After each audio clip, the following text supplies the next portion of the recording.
Joining us now from Edmonton is Christopher White, Vatican correspondent for National Catholic Reporter, who is traveling with the Pope. Good to see you, Chris. So how has the reception been for the Pope so far? And more specifically, what's the reaction today to yesterday's apology? Thanks for having me, Chris. You know, one of the things about this trip is that the tone and tenor is quite different from other papal trips. Normally, there's an atmosphere of celebration, but because of the serious nature of this trip, we've seen the Pope take a very somber tone.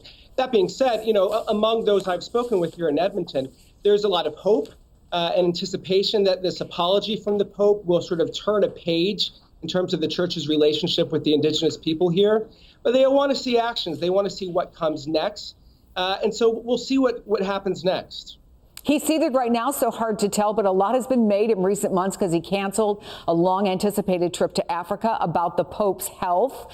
What's your observation? I saw that you tweeted a picture. You were talking to him on the papal plane. What's your take on how he's doing?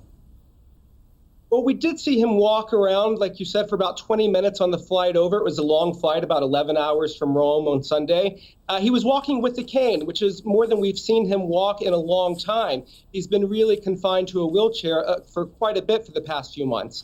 But he really wanted to make this trip. He seems tired. He does seem engaged. Yesterday, after he was leaving a prayer service with the Indigenous people, he sort of threw his security detail in disarray because he insisted that he be taken in his wheelchair over to people that had gathered nearby. So this is a Pope who loves to be close to the people. That's how he communicates. And so even though he is in a wheelchair, he's trying his best to make the most of it and through gestures to speak. So I think he's not letting that sort of physical condition confine him too much. I'm smiling because there's nothing a security detail loves more than being thrown a curveball. Christopher White, thank you so much for that. And by the way, welcome to the MSNBC contributor family. Looking forward to more of your coverage coming forward. Meantime, that 85-year-old